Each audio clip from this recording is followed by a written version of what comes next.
क्षेत्रले आन्दोलन गर्ने घोषणा गरेसँगै प्रधानमन्त्रीद्वारा आर्थिक पुनरुत्थान सम्बन्धी विस्तृत प्रस्ताव जारी गर्ने आश्वासन। बेरोजगारलाई सरकारले नै रोजगारी दिने उद्घोष। बजेट मार्फत सरकारले आर्थिक राहतका कार्यक्रम घोषणा नगरे 6 महिनाका लागि होटलहरू बन्द गर्ने हानको निर्णय। होटलहरूलाई क्वारेन्टाइन बनाउन दिन भने सहमत।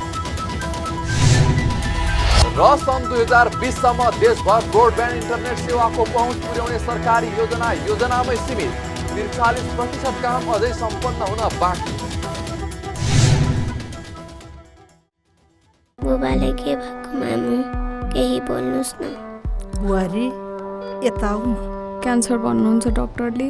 उपचारको लागि त्यति ठुलो रकम यति चाँडै कहाँबाट ल्याउने होला? नमस्ते, म नेपाल लाइफको अभिकर्ता। हिजो मात्रै थाहा पाएँ तपाईँको श्रीमानको बारेमा। मैले सबै प्रोसेस गरेर 50 लाखको चेक ल्याइदिएकी छु। नेपाल लाइफ घातक रोग उपचार खर्च योजना रु 50 लाखसम्म। रोग लाग्नै नदिनु प्रयत्न तपाईँको। केही भए उपचारमा साथ दिने बाचा नेपाल लाइफको। नेपाल लाइफ, किनकि जीवन अमूल्य छ। नमस्कार, कारोबार समाचारमा स्वागत छ। अब समाचार विस्तारमा।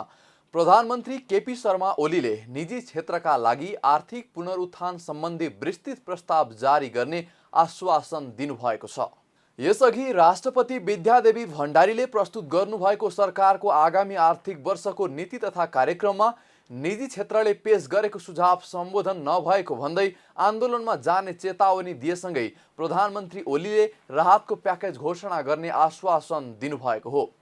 सोमबार राष्ट्रका नाममा सम्बोधन गर्दै प्रधानमन्त्री ओलीले कोरोना महामारीको असरबाट क्षति भएका औद्योगिक व्यावसायिक क्षेत्रका लागि राहत सुविधाको व्यवस्था गर्ने घोषणा गर्नुभएको छ।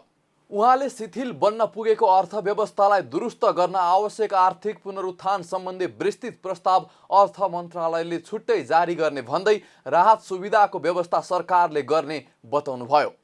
यस्ता सुविधामा कर सहुलियत, शुल्क मिनाहा, कर्जाको ब्याज सहुलियत, सहज ऋणको उपलब्धता एवं विद्युत लगायतका क्षेत्रमा दिइने छुटहरू पनि पर्ने उहाँले उल्लेख गर्नुभयो। कोरोना महामारीको असरबाट क्षति भएका औद्योगिक व्यावसायिक क्षेत्रका लागि राहत सुविधाको व्यवस्था सरकारले गर्नेछ।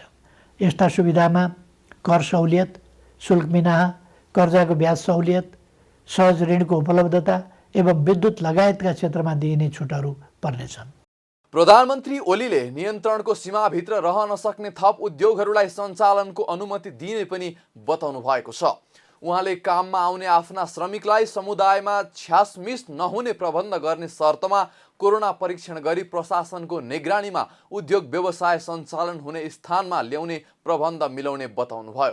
अब नियन्त्रणको सीमाभित्र रहन सक्ने थप उद्योगहरूलाई सञ्चालनको अनुमति दिइनेछ। काममा आउने आफ्ना श्रमिकलाई समुदायमा छ्यासमिस नहुने प्रबन्ध गर्ने शर्तमा जुन जुन जिल्लाका श्रमिक हुन् तिनीहरूलाई पहिले कोरोना परीक्षण गरी प्रशासनको निगरानीमा उद्योग व्यवसाय सञ्चालन हुने स्थानमा ल्याउने प्रबन्ध मिलाइनेछ। प्रधानमन्त्री ओलीले सामाजिक सुरक्षा भत्ता कटौती नगर्ने स्पष्ट पार्दै यसको दायरालाई फराकिलो बनाउन पनि बताउनु भएको छ। साथै उहाँले योगदानमा आधारित सामाजिक सुरक्षा प्रणालीलाई परिमार्जन गर्ने तथा श्रमिकहरूको योगदान रकम हाललाई सरकारी कोषबाटै मिलान गर्ने पनि उद्घोष गर्नुभएको छ। यसअघि बजेट मार्फत सामाजिक सुरक्षा भत्ता कटौती गर्न लागेको भन्दै सत्तारूढ दलकै सांसदले विरोध जनाएका थिए। प्रधानमन्त्री ओलीले कोरोनाको कारण विदेशबाट फर्किएका र स्वदेशमै रोजगार विहीन अवस्थामा रहेकाहरूलाई उपयुक्त सिप र तालिमको व्यवस्था गरेर रोजगारीको ग्यारेन्टी गर्ने पनि उद्घोष गर्नुभएको छ। त्यसका लागि स्थानीय तहसँगको सहकार्यमा प्रधानमन्त्री रोजगार कार्यक्रम अन्तर्गतको रोजगार सेवा केन्द्रलाई श्रम बैङ्कको रूपमा अघि बढाई सूचीकृत श्रमिकलाई उपलब्ध रोजगारीमा परिचालन गरिने उहाँले बताउनुभयो। यति बेला विदेशमा रोजगारी गुमेर ठुलो सङ्ख्यामा हाम्रा श्रमिकहरू स्वदेश फर्किनु भएको छ। साथै कोरोना महामारीका कारण नेपालमा कार्यरत विदेशी श्रमिकहरू पनि ठुलो सङ्ख्यामा आफ्नो देशमा फर्केको या फर्कने अवस्था रहेको छ। मुलुकमा विद्यमान र यस्ता विभिन्न ढङ्गले सिर्जना भएका रोजगारीका अवसर, विदेशमा रोजगारी गुमाएर स्वदेश फर्किएका र स्वदेशमै रोजगारविहीन नेपालीहरूलाई उपलब्ध गराइनेछ। यसका लागि आवश्यक पर्ने उपयुक्त सिप र तालिमको व्यवस्था सरकारले गर्नेछ। कृषि, साना तथा मझौला उद्योग, व्यवसाय, निर्माण तथा सेवा क्षेत्रमा स्वरोजगारी सृजना गरी आत्मनिर्भर अर्थतन्त्रको गन्तव्यमा अघि बढ्ने विषय पहिले नै चर्चा गरिएको छ। सङ्घ, प्रदेश र स्थानीय तहको सहकार्यमा पारिश्रमिक सहितको जनसहभागिता र प्रविधि सहितको श्रममूलक विकास निर्माणका कार्यहरू स्थानीय तहमा सञ्चालन गरिनेछ। प्रधानमन्त्री रोजगार कार्यक्रम अन्तर्गतको रोजगार सेवा केन्द्रलाई श्रम ब्याङ्कको रूपमा अघि बढाई सूचीकृत श्रमिकलाई उपलब्ध रोजगारीमा परिचालन गरिनेछ। स्थानीय तहहरूले स्वदेश फर्की बेरोजगार रहेका र स्वदेशमै रही रोजगारीको अवसर नपाएकाहरूलाई रोजगार सेवा केन्द्रमा दर्ता हुनका लागि सहजीकरण गर्नेछ। यस्तै प्रधानमन्त्री ओलीले प्राकृतिक विपत्ति न्यूनीकरण तथा समस्या समाधान कोष र प्राकृतिक विपत्ति राहत कोषमा रहेको रकम संक्रमण रोकथाम, नियन्त्रण तथा उपचार कोषमा हस्तान्तरण गर्ने समेत बताउनु भएको छ।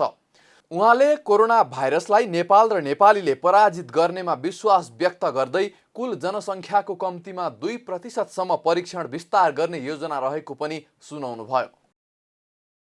होटल सङ्घ नेपाल हानले आगामी आर्थिक वर्षको बजेट मार्फत सरकारले आर्थिक राहतका कार्यक्रमहरू घोषणा नगरे होटल उद्योग आगामी 6 महिनाका लागि बन्द गर्ने निर्णय गरेको छ। सङ्घले सोमबार प्रेस विज्ञप्ति जारी गर्दै सरकारले आगामी आर्थिक वर्षको बजेट मार्फत होटल उद्योगका लागि विशेष राहतको प्याकेज घोषणा नगरे आगामी 6 महिना कानुनी रूपमा नै बन्द गर्ने निर्णय गरेको हो। सङ्घले बजेट मार्फत रोजगारी संरक्षण कोषको स्थापना गर्ने, बैंकको ऋण तिर्ने म्याद पुनर्संरचना गरी 3 वर्षपछि सार्ने, ब्याज दर घटाउने, घर भाडा लगायतका खर्च धान्न सस्तो ब्याज दरमा सञ्चालन ऋणका साथै बजेट मार्फत 2030 सम्म पर्यटन सुदृढीकरण दशक घोषणा गरी उपयुक्त पूर्वाधार र विकासका कार्यक्रम सञ्चालन हुनुपर्ने पनि माग गरेको छ। पर्यटन विधाका कार्यक्रम घोषणा गरेर बजेटले आन्तरिक पर्यटनको उपयुक्त विकासमा जोड दिन सक्ने पनि सङ्घले जनाएको छ। यस्तै विदेशबाट आउने नागरिकका लागि विभिन्न होटलहरूमा क्वारेन्टाइन बनाउन समेत व्यवसायीहरू सहमत भएका छन्। जस अनुसार सरकारले होटलमा प्रति कोठा 3,000 रुपैयाँदेखि 16,000 रुपैयाँसम्म क्वारेन्टाइनमा राख्न सक्ने गरी व्यवसायीहरूले शुल्क निर्धारण गरेका छन्। हानले विदेशबाट फर्कने नागरिकलाई क्वारेन्टाइनमा राख्नको लागि शुल्क निर्धारण गरेर सरकारलाई बुझाएको छ। विश्वभर फैलिएको कोरोना भाइरसका कारण रोजगारी गुमाएका र स्वदेश फिर्ता हुन चाहने नागरिकलाई स्वदेश फर्काउन सरकारलाई दबाब बढेसँगै होटलहरूलाई नै क्वारेन्टाइन बनाउन प्रस्ताव गरेको थियो। सोही अनुसार हानले सेवा सुविधाको शुल्क निर्धारण गरेर सूची बुझाएको हो। कोरोनाका कारण करिब 6 देखि 8 लाख नागरिक स्वदेश फर्किने अनुमान गरिएको छ। नेपालमा कोरोना संक्रमणबाट मृत्यु हुनेको संख्या 4 पुगेको छ। स्वास्थ्य तथा जनसङ्ख्या मन्त्रालयले सोमबार नियमित पत्रकार सम्मेलन मार्फत बाराको करैया माई गाउँपालिका 7 स्थित उम्जनका 70 वर्षीय वृद्धको कोरोना संक्रमणबाट मृत्यु भएको जानकारी दिएको हो। वीरगञ्ज स्थित नेशनल मेडिकल कलेजमा उपचारका क्रममा उनको जेठ 4 गते मृत्यु भएको थियो। यसअघि सिन्धुपाल्चोकमा 1 र बाँकेमा 1 र गुल्मीमा 1 गरी 3 जनाको मृत्यु भइसकेको छ। यो सँगै नेपालमा कोरोना संक्रमणका कारण मृत्यु हुनेको संख्या 4 पुगेको मन्त्रालयका प्रवक्ता डाक्टर विकास देवकोटाले जानकारी दिनुभयो। यस्तै सोमबार बिहान 72 जना र दिउँसो 6 जना गरी 77 जना कोरोना संक्रमित थप भएका छन्। यो सँगै नेपालमा कोरोना संक्रमितको कुल संख्या 682 पुगेको मन्त्रालयका प्रवक्ता देवकोटाले जानकारी दिनुभयो। उहाँले हालसम्म संक्रमितहरू मध्ये 112 जना निको भएर घर फर्किसकेको पनि जानकारी दिनुभयो। नेशनल मेडिकल कलेज वीरगञ्ज पर्सामा गत 4 गते कलैया 7 बाराका 70 वर्षीय पुरुषको मृत्यु भएको थियो, जसमा कोभिड-19 को आरटी-पीसीआर विधिबाट गरिएको परीक्षणमा पोजिटिभ देखिएको छ। यो सँगै पोजिटिभ देखिएका मृत्युहरूको संख्या 4 पुगेको छ। उहाँको बारेमा भन्नुपर्दा ट्युबरकुलोसिस भएको, उहाँको दीर्घ श्वास प्रश्वास सम्बन्धी समस्या भएको, सास फेर्न गाह्रो भएर गत जेठ 2 गते अस्पतालमा भर्ना हुनुभएको, आइसियुमा उपचार भएको र जेठ 3 गते नै स्वाब कलेक्सन भएको थियो। नारायणी अस्पतालको प्रयोगशालामा परीक्षण गर्दा शङ्कास्पद भेटिएपछि उहाँलाई पुनः थप परीक्षणको लागि उहाँको नमुना परीक्षण राष्ट्रिय जनस्वास्थ्य प्रयोगशाला टेकुमा पठाइएको थियो र त्यहाँ पनि गर्दा पोजिटिभ आएको छ र यो उहाँको त्यसपछि 4 गते मृत्यु भयो र जेठ 5 गते नै उहाँको सम्पर्कमा रहेका व्यक्तिहरू सबैको स्वाब कलेक्सन गरेर परीक्षणको लागि राष्ट्रिय जनस्वास्थ्य प्रयोगशालामा पठाइसकेको अवस्था छ। त्यस्ता सम्पर्कमा रहेका व्यक्तिहरूको यसअघि नै 6 जनाको संक्रमण देखिसकिएको थियो र थप परीक्षणहरू पनि स्वाब नमुना कलेक्सन सँगै भइरहेको छ। यो सँगै कुल कोभिड-19 बाट मृत्यु हुनेको संख्या 4 रहेको छ भने यो पछिल्लो नयाँ संक्रमितको 6 र यो 1 जना मृत्यु भएको 1 गरी कुल 7 वटा थप संक्रमित पोजिटिभ भएको छ र हालसम्म संक्रमितको संख्या यसो गर्दा 682 पुगेको छ। त्यसैगरी हामीलाई पछिल्लो अपडेट भर्खरै प्राप्त अनुसार तौली हावाबाट 1 जना थप डिस्चार्ज हुनुभएको छ। उहाँ स्वास्थ्यकर्मी हुनुहुन्थ्यो। यसरी 111 र यो थप 1 जना गरी कुल डिस्चार्ज हुनेको संख्या निको भएर घर फर्कने व्यक्तिहरूको संख्या 112 पुगेको छ। मन्त्रालयका अनुसार हालसम्म नेपालमा पीसीआर विधिबाट 51642 र आरडीटी विधिबाट 95192 नमुना परीक्षण भएका छन्। गत 24 घण्टामा पीसीआर विधिबाट 2904 र आरडीटी विधिबाट 5166 नयाँ नमुना परीक्षण भएका छन्। क्वारेन्टाइनमा 46029 जना रहेका छन्। सन् 2020 सम्म मुलुकभरका सबै स्थानीय निकायमा ब्रोडब्यान्ड इन्टरनेटको पहुँच पुर्याउने सरकारी योजना विफल हुने देखिएको छ। 2071 साल वैशाख 29 गते मन्त्री परिषदको बैठकले स्वीकृत गरेको ब्रोडब्यान्ड नीति 2071 ले सन् 2020 सम्म मुलुकभरका सबै स्थानीय तहमा ताररहित ब्रोडब्यान्डको पहुँच पुर्याउने भनेको छ। सोही नीति अनुसार नेपाल दूरसञ्चार प्राधिकरणले ग्रामीण दूरसञ्चार विकास कोषको करिब 3 अर्ब 57 करोड रुपैयाँ परिचालन गरी 18 वटा प्याकेज मार्फत काम अगाडि बढाए पनि अबको 7 महिनाभित्र परियोजना सम्पन्न हुने प्राय अनिश्चित जस्तै देखिएको छ। अझ कोरोना भाइरस महामारीका कारण परियोजनाको काम ढिलाइ हुनेमा थप बल मिलेको छ। दूरसञ्चार प्राधिकरणको अनुसार हालसम्म विभिन्न 18 वटा प्याकेज मध्ये 11 वटाको मात्रै नेटवर्क तथा कनेक्टिभिटी जडान भई 41 जिल्लामा सेवा सञ्चालनमा आएको छ। 4 वटा प्याकेजको भर्खरै मात्र ठेक्का भई निर्माण कार्य अगाडि बढेको छ भने 3 वटाको ठेक्का हुनै बाँकी छ। सम्पन्न भएका परियोजनाको पनि प्राधिकरणबाट तोकिएको मापदण्ड अनुसारको भए नभएको परीक्षण गर्न बाँकी नै छ। आइतबार प्रतिनिधि सभा अन्तर्गतको विकास तथा प्रविधि समितिको बैठकमा प्राधिकरणका अध्यक्ष पुरुषोत्तम खनालले पनि ब्रोडब्यान्ड नीति अनुसारको सरकारी योजनामा ढिलाइ हुने स्वीकार गर्नुभएको छ। बैठकमा उहाँले स्थानीय निकाय, वडा कार्यालय, माध्यमिक विद्यालय र स्वास्थ्य संस्था गरी कुल 16601 साइटमा इन्टरनेट जडान गर्नुपर्नेमा 13435 वटा साइटको मात्रै सम्झौता भएको बताउनुभयो। जसमध्ये 9537 साइटमा इन्टरनेट जडान सम्पन्न भएको भन्दै 57.45% काम सम्पन्न भएको पनि उहाँले बताउनुभयो। सम्झौता भएको प्याकेजको आधारमा भने 70.83% सम्पन्न भएको उहाँको भनाइ छ।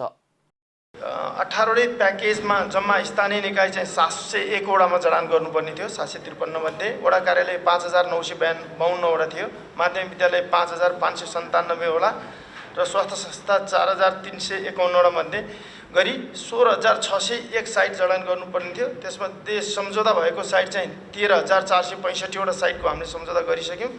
अहिलेसम्म जडान सम्पन्न भइसकेको चाहिँ 9537 वटा जडान भइसक्यो।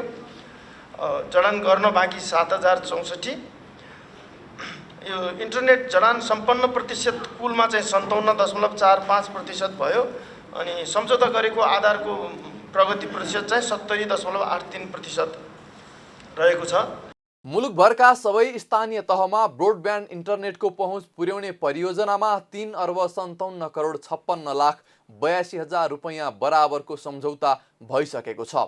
जसमध्ये हालसम्म 1 अर्ब 60 करोड 70 लाख रुपैयाँ भुक्तानी समेत भइसकेको छ। बैठकमा समितिका सदस्यहरूले विभिन्न बहाना बनाएर परियोजना निर्माणको काम ढिलाइ हुने गरेको भन्दै आलोचना गरेका छन्।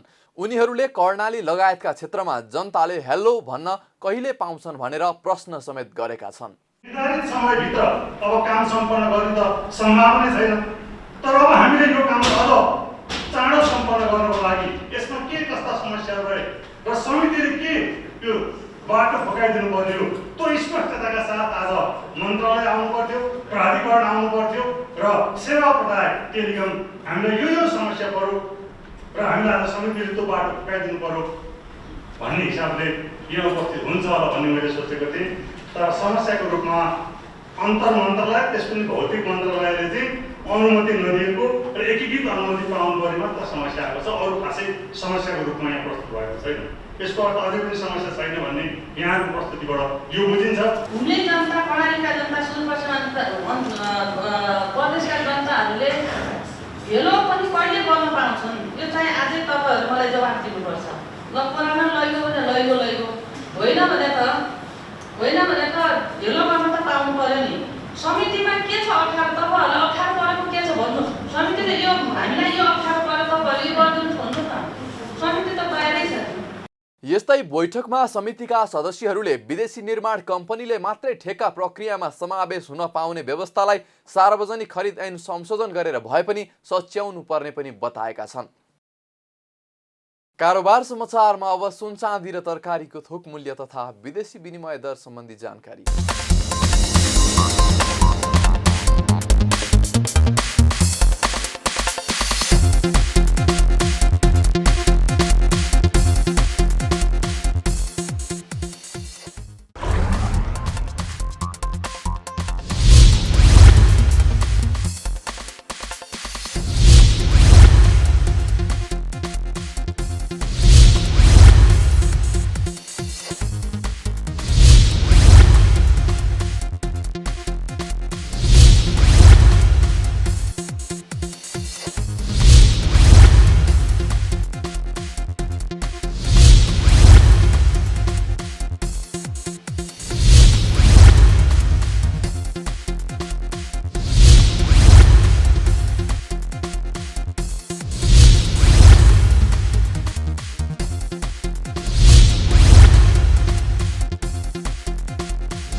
विदा हुनु अघि अहिलेसम्मका प्रमुख समाचार फेरि एकपटक। निजी क्षेत्रले आन्दोलन गर्ने घोषणा गरेसँगै प्रधानमन्त्रीद्वारा आर्थिक पुनरुत्थान सम्बन्धी विस्तृत प्रस्ताव जारी गर्ने आश्वासन, बेरोजगारलाई सरकारले नै रोजगारी दिने उद्घोष।